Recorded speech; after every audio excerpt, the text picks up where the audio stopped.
पहला तो मैं कहूँगा टाइम डेफिनेटली, क्योंकि ये एग्ज़ाम टाइम बहुत ज़्यादा मांगता है, तो टाइम से रिलेटेड जो भी चीज़ें आप और कर सकते थे वो सेक्रीफाइस करनी पड़ती हैं। और उसके अलावा मैं कहूँगा कि मुझे क्रिकेट खेलने का बहुत शौक था, तो वो भी बंद हो गया था काफ़ी समय तक। बट मैं पूरी तरह से कट ऑफ नहीं हुआ था, लाइक सोशल मीडिया ही चलाता ही था, मेरे को डायनासोर्स के बारे में पढ़ना पसंद था, तो वो मैं करता ही था। तो इस तरह के कुछ सेक्रीफाइसेस थे और कुछ चीज़ें मैंने कंटिन्यू की जो कि आगे चल के मेरे को इवन इंटरव्यू में भी काम आई। ये है यूपीएससी टॉपर आदित्य श्रीवास्तव, जिन्होंने न सिर्फ परीक्षा में टॉप किया बल्कि उन्होंने हमें अपनी सफलता के कुछ अनमोल टिप्स भी दिए। तो चलिए जानते हैं कि उन्होंने ऐसा क्या किया कि वो यूपीएससी में इतनी बड़ी सफलता हासिल कर पाए। आदित्य ने यूपीएससी की तैयारी में अपने अनुभवों को साझा करते हुए बताया कि ये यात्रा आसान नहीं थी। धैर्य और लगन के साथ उन्होंने बार बार प्रयास किया और अंत में सफलता प्राप्त की। मैम, मेरी जर्नी तो काफ़ी पहले शुरू हुई थी सीएमएस के माध्यम से ही। तो मैंने अपनी बेसिक स्कूलिंग की है सीएमएस एलिगेंस सेक्टरों से 15 साल, आई थिंक 1999 से 2014। उसके बाद मैंने बीटेक एमटेक गोल्ड डिग्री किया है आईआईटी कानपुर से इलेक्ट्रिकल इंजीनियरिंग में। उसके बाद मैंने गोल्डमैन सैक्स में नौकरी की है, जैसा कि बता रहे थे बाबा को। और उसके बाद मैंने यूपीएससी में 3 अटेम्प्ट दिए हैं, जिसमें तीसरे अटेम्प्ट में मेरा ऑल इंडिया रैंक बनाया है।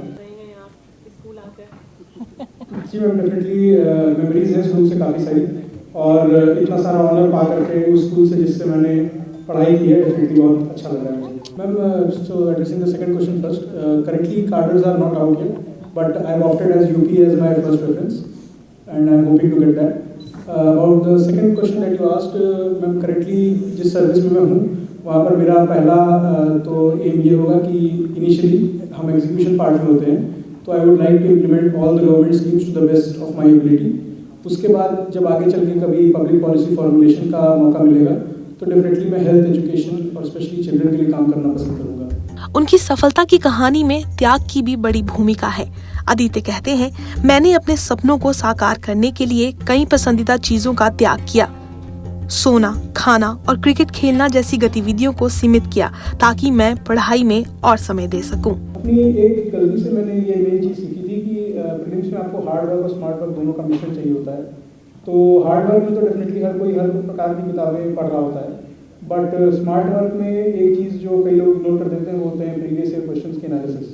तो नॉट जस्ट पास्ट 10 ईयर्स जैसा हर कोई कहता है, बल्कि मेरा स्पेशल फोकस था कि मैं पिछले 3 साल के पेपर्स को ढंग से एनालाइज करूँ कि किस प्रकार गलत स्टेटमेंट या किस प्रकार सही स्टेटमेंट फ्रेम किए जा रहे हैं, ताकि मैं ऑन द स्पॉट एलिमिनेशंस अपनी जो स्ट्रेटजी है उसको और इम्प्रूव कर सकूँ। आदित्य का यह भी मानना है कि सिर्फ कड़ी मेहनत ही नहीं बल्कि स्मार्ट वर्क भी जरूरी है। उन्होंने पिछले 3 साल की यूपीएससी पेपरों का गहन अध्ययन किया और उनसे सीखा। ऑप्शन मेरा इलेक्ट्रिकल इंजीनियरिंग था और रेफरेंसेस तो बहुत सारे होते हैं क्योंकि 14 सब्जेक्ट से तो 14 किताबें भी थी हमारी, तो वो मैं अलग से डाल पाऊंगा कि यहाँ पर बता पाना थोड़ा मुश्किल होगा।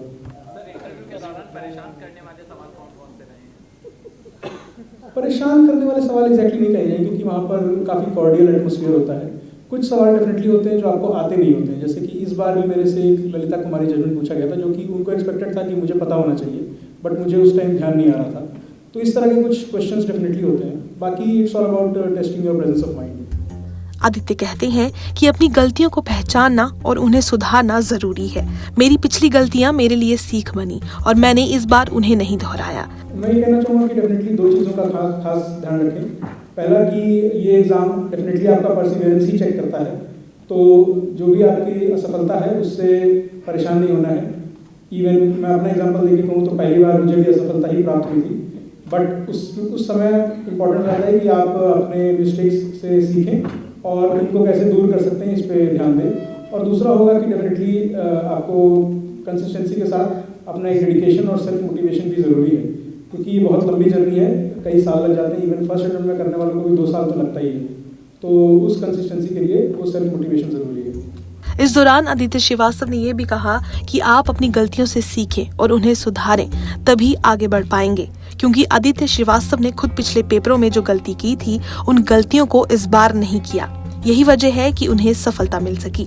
आई वुड से डेफिनेटली मेरे पेरेंट्स, मेरी फैमिली का सपोर्ट ज़रूरी था इन पूरे 3-4 साल की जो मेरी जर्नी रही उस दौरान।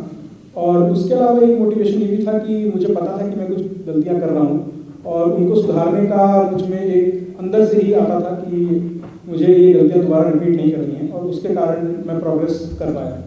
यूपीएससी की तैयारी कर रहे बच्चों के लिए उन्होंने स्पेशल मैसेज दिया। उन्होंने कहा कि जो बच्चे यूपीएससी की तैयारी कर रहे हैं वो अपने माता पिता के साथ रहकर ही तैयारी करें, क्योंकि माता पिता समय समय पर उनको मोटिवेट करेंगे और मेंटल और इमोशनल सपोर्ट भी देंगे।